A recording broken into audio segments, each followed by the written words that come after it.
한 주간 뉴스를 보며 여러 가지 생각이 들었습니다.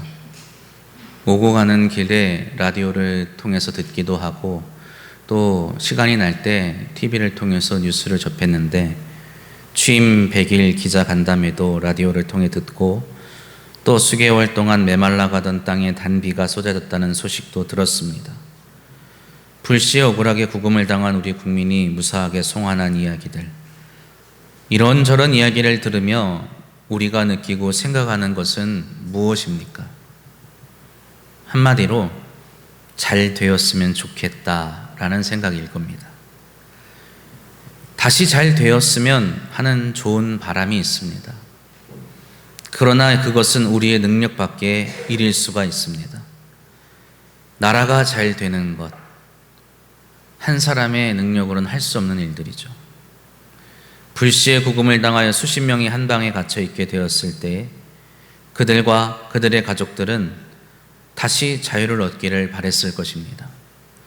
그러나 그것은 그들 스스로 할 수 있는 것이 아니었습니다. 누군가의 도움이 필요했고 누군가가 그들을 대신해서 행동해야만 했습니다.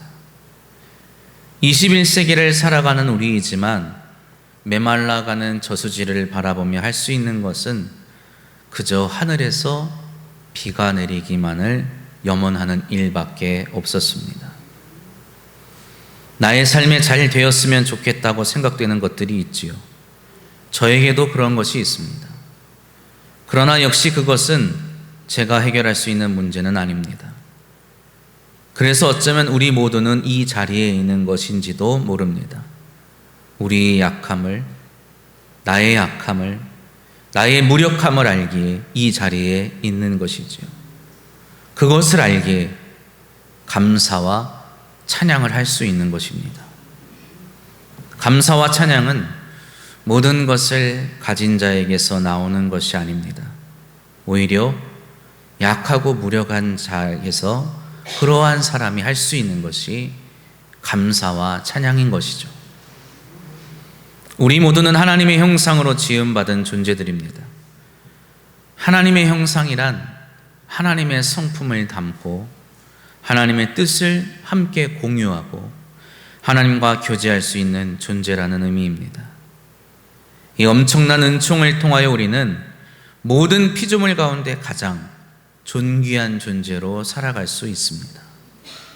하나님은 우리를 통하여 이 피조 세계가 당신의 뜻대로, 당신이 보시기에 좋은 대로 살아가기를 바라셨습니다.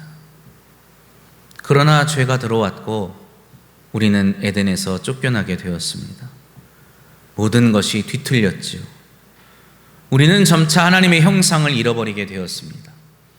땅은 가시를 내고 짐승은 인간을 위협합니다.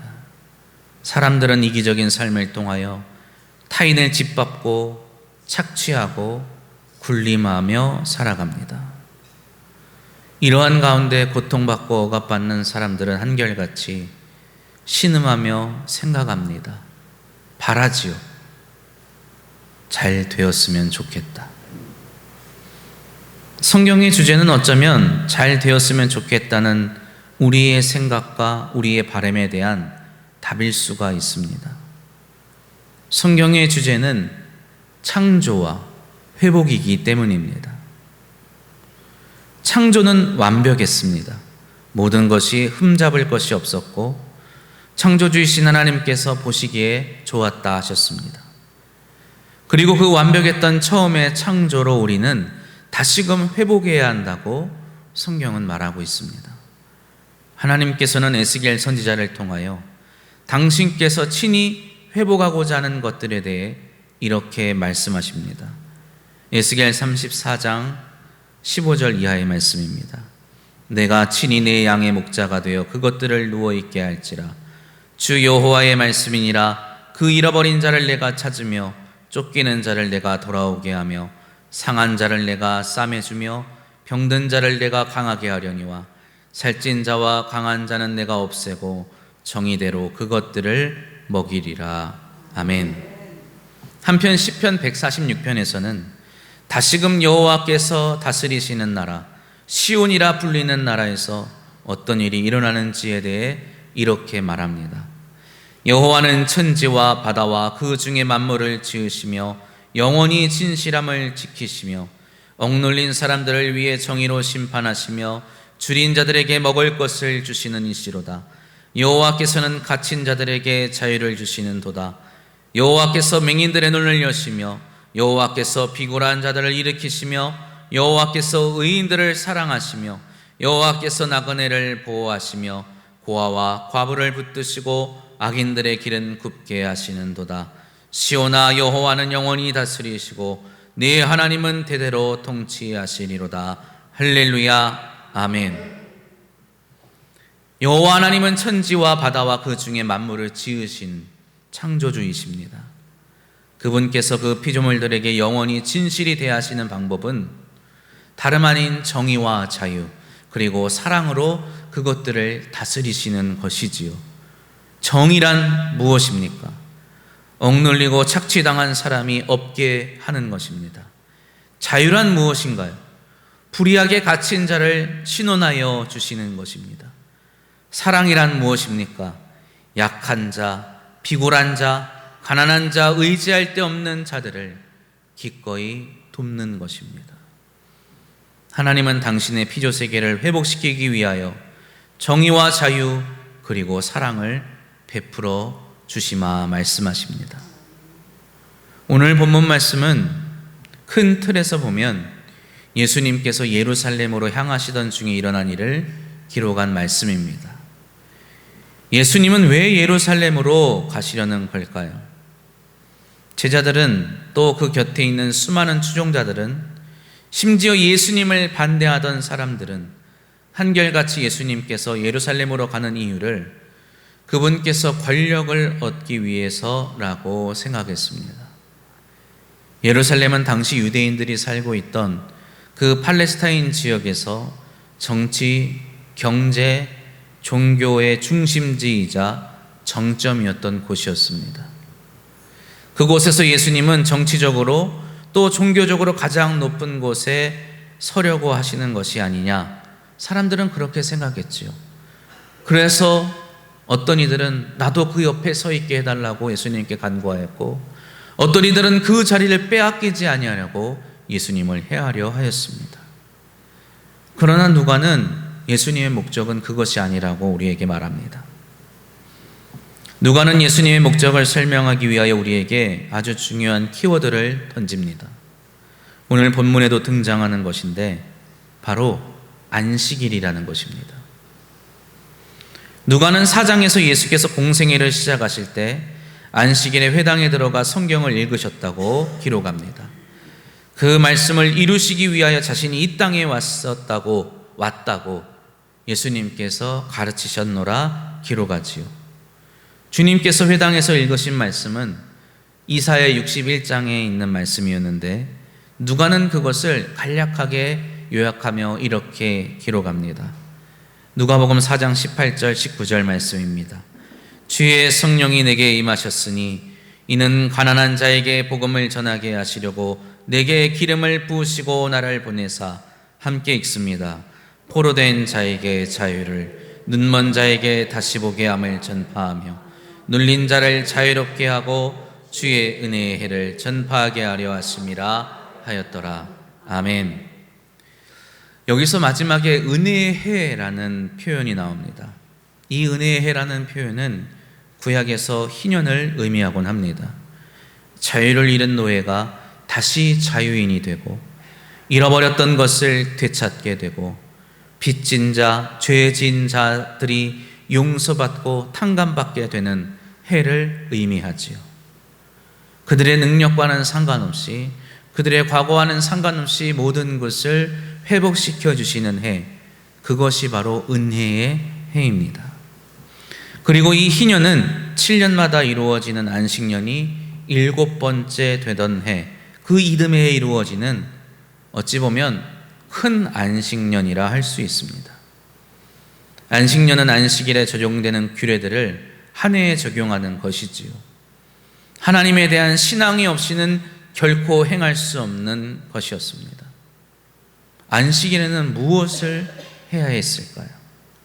신명기 5장 13절 이하의 말씀입니다. 엿새 동안은 힘써 내 모든 일을 행할 것이나 일곱째 날은 내 하나님 여호와의 안식일인즉 너나 내 아들이나 내 딸이나 내 남종이나 내 여종이나 내 소나 내 낙이나 내 모든 가축이나 네 문 안에 유하는 객이라도 아무 일도 하지 못하게 하고 내 남종이나 내 여종에게 너같이 안식하게 할지니라. 너는 기억하라. 네가 애굽 땅에서 종이 되었더니 네 하나님 여호와가 강한 손과 편팔로 거기서 너를 인도하여 내었나니 그러므로 네 하나님 여호와가 네게 명령하여 안식일을 지키라 하느니라. 아멘. 출애굽기 20장에도 이와 비슷한 말씀이 나옵니다. 동일한 내용이 나오지요. 이 규례에서 하나님께서는 세 가지를 말씀하십니다. 첫째로 안식일은 여호와 하나님의 것이라는 겁니다. 둘째로 안식일을 지켜야 하는 대상은 나만이 아니라 아들과 딸, 남종과 여종, 그리고 가축과 그 집에 있는 다른 자, 손님까지도 지켜야 한다는 것이죠. 셋째로 이스라엘이 이 규례를 지켜야 하는 이유가 어디에 있느냐? 하나님께서 애굽 땅에서 종살이하던 이스라엘 민족을 인도하여 내셨기 때문이라고 말합니다. 이 말씀을 토대로 우리는 안식일이 가진 의미에 대해서 이렇게 이해할 수 있습니다. 안식일에 안식하는 것은 하나님의 것, 다시 말해 그분의 창조물들을 안식하게 함으로써 본래의 모습을 회복하는 데 있는 것입니다. 안식일은 나의 안식을 위한 것이 아니지요. 하나님의 것을 안식하게 하는 겁니다. 그리고 이 회복을 위하여 하던 일을 멈추어야 하고 때로는 회복을 시키기 위해 하나님께서 직접 우리의 삶에 개입하시기도 한다는 것입니다. 이 안식일을 통하여 하나님께서는 우리에게 말씀하십니다. 나의 백성이, 나의 피조물들이 잘 되었으면 좋겠다고 말입니다. 그런데 이렇게 안식일을 성경에서 강조하게 된 이유는 역설적이게도 이스라엘 민족이 안식일을 잘 지키지 않았기 때문입니다. 포로기 이후의 유대 지도자들은 왜 우리나라가 멸망했고 우리가 포로로 잡혀갈 수밖에 없는가에 대해서 생각을 해야만 했습니다. 그 고민 끝에 그들이 깨달은 것은 자신들이 이제껏 안식일을 제대로 지키지 않았다는 것을 알게 되었지요. 그리하여 포로기를 거쳐 신약시대에 이르기까지 안식일에 관한 규례를 점차 강화하게 됩니다. 그리고 그것을 지키기를 강요하였지요. 안식일을 주신 하나님의 뜻과는 다르게 무엇을 할 수 있고 또 무엇을 하지 말아야 하는지 계속해서 세비 규정을 나누어 할 수 있는 것들은 자신들이 하고 할 수 없는 것들은 약자들에게 미루는 일을 저지르게 됩니다. 이러한 배경 가운데 오늘 본문을 읽는다면 회당장이 생각하는 안식일과 예수님께서 생각하시는 안식일의 차이가 극명하게 드러나지요. 회당장에게 안식일은 할 수 있는 것과 하지 않는 것을 구별하여 내가 하나님께 의롭게 서는 날입니다. 내가 의인이 되는 법, 혹은 저 사람이 죄인이 되는 이유는 바로 안식일에 무엇을 하였는지, 무엇을 하지 않았는지가 되는 것이지요. 그러나 예수님에게 안식일은 하나님의 것, 하나님의 백성, 하나님의 자녀가 하나님의 형상을 회복하는 날입니다. 그 회복을 위해서 예수님은 어떠한 것도 개의치 않으시지요. 안식일은 무엇은 해도 되고 무엇은 하면 안 되는 날이 아니라 누구나 회복되어야 하는 날인 것입니다. 여기 한 여인이 있습니다. 그녀가 보낸 18해는 단순한 횟수가 아니라 정말로 긴 세월을 의미하는 것입니다.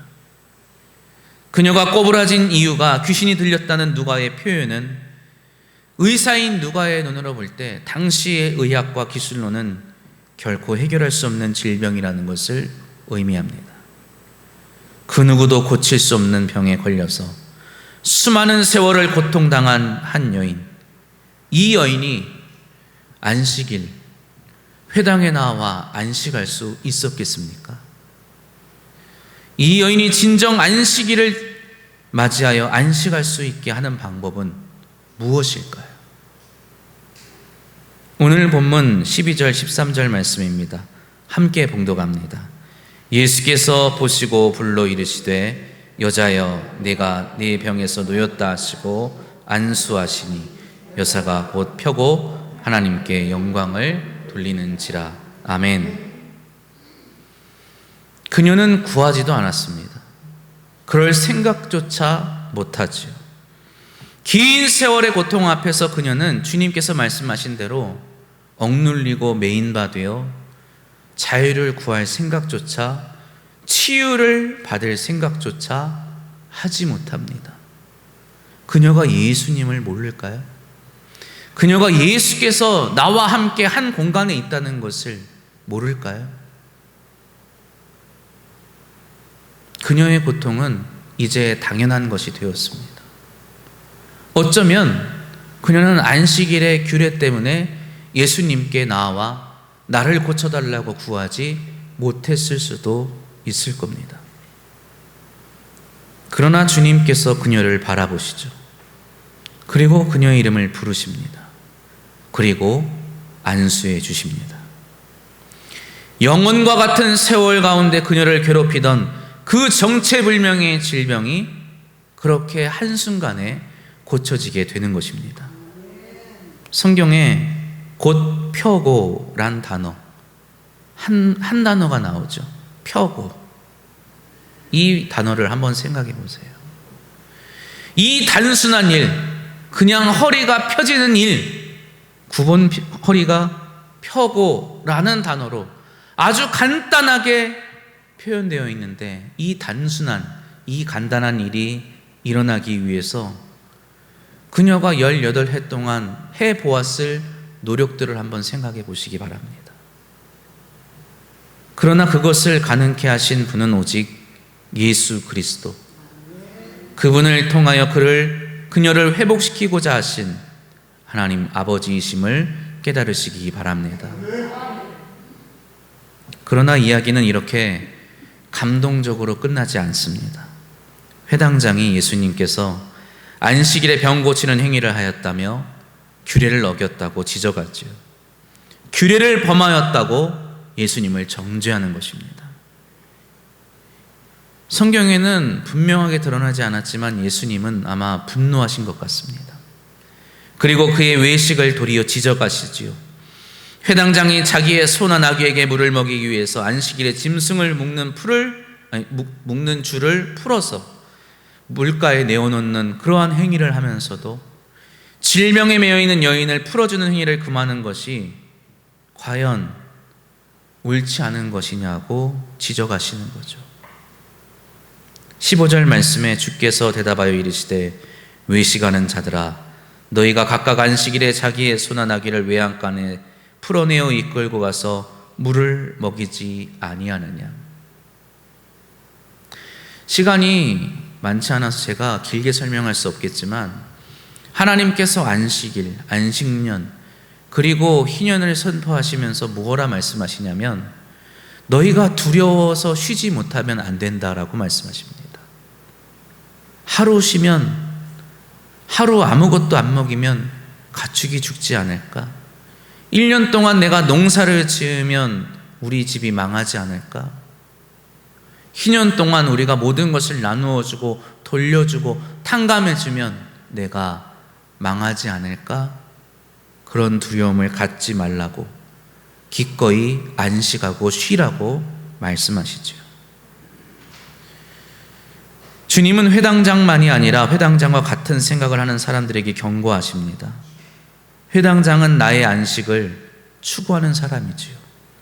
나의 것만을 안식하게 하려는 사람입니다.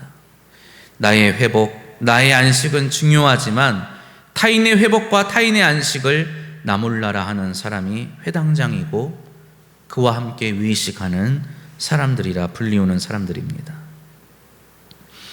회당장은 이 여인을 귀신 들려 불치병에 걸린 사람이라 외면합니다. 그러나 예수님은 이 여인을 아브라함의 딸이라 부르시며 안수해 주시지요. 아브라함의 딸이라는 표현을 왜 하셨을까요? 하나님께서는 이 여인도 당신의 부르심을 입은 백성이라고 말씀하시는 것입니다. 그러나 회당장은 이 여인에 대해 나와 같은 아브라함의 자손이라고 하는 동족 의식이 없는 것입니다. 사랑이 없는 것이죠. 나의 가족이라고 여기지 않는 것입니다. 누가는 예수께서 이 말씀을 하실 때 거기에 있는 사람들은 혹은 부끄러워하거나 혹은 기뻐하였다고 기록합니다. 누가 부끄러워했습니까? 이 불쌍한 여인을 향하여 나와 다른 존재라고, 내 이웃이 아니라고, 죄인이라고 여기며 외면하였던 사람들이 부끄러워하였습니다. 그렇다면 누가 기뻐하였습니까? 그녀의 아픔을 나의 아픔으로 여기고 그녀의 나음을 보며 함께 기뻐하고 이를 위해서 하나님께서 당신의 아들을 메시아로 보내셨다고 믿는 사람들이었습니다. 사랑하는 성도 여러분, 기뻐하는 자가 되시기를 바랍니다. 부끄러운 옛삶에서 벗어나 기쁨이 충만한 새 삶을 살아가는 자가 되시기를 바랍니다. 새 삶이란 무엇일까요? 새 삶은 하나님의 나라에 속한 삶입니다. 오늘 본문에 이어서 예수님께서 말씀하시는데 18절 말씀은 그러므로 라는 단어로 시작합니다. 그러므로 라는 단어는 결론적으로 이것을 통해 우리가 깨달아야 하는 것은 이라는 의미를 가지고 있는 것이죠. 주님은 우리에게 안식일에 고치신 이 여인을 통하여 우리에게 무엇을 깨닫게 하고자 하십니까? 18절로 21절 말씀 우리 함께 봉독합니다. 그러므로 예수께서 이르시되 하나님의 나라가 무엇과 같을까? 내가 무엇으로 비교할까? 마치 사람이 자기의 채소밭에 갖다 심은 겨자씨 한 알 같으니 자라 나무가 되어 공중의 새들이 그 가지에 깃들였느니라. 또 이르시되 내가 하나님의 나라를 무엇으로 비교할까? 마치 여자가 가루 서말 속에 갖다 넣어 전부 부풀게 한 누룩과 같으니라 하셨더라. 아멘. 예수 그리스도로 말미암아 새로운 삶을 살아가는 우리의 삶, 그것은 하나님의 나라입니다. 하나님의 나라는 어떠한 것일까요? 어떠한 것이 되어야 할까요? 그것은 내가 심은 겨자씨 한 알이 수많은 새들의 안식처가 되는 곳입니다. 내가 넣은 누룩 한 줌이 가루 두 포대를 반죽으로 만들어내어 많은 사람들을 먹일 수 있게 하는 곳이지요. 주님이 회복하시고자 하는 나라는, 주님이 세우고자 하시는 나라는 바로 그러한 나라인 것입니다. 내가 가진 이 한 알이 수많은 생명에게 안식을 주고 내 손에 움켜진 이 한 줌이 많은 사람들을 먹여 살리는 것입니다. 마침내 예수께서는 예루살렘에 들어가십니다.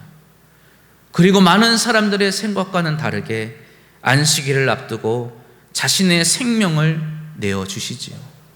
우리의 안식을 위해, 우리의 회복을 위해, 우리의 자유를 위해, 우리의 의로움을 위해 기꺼이 당신의 생명을 내어주십니다.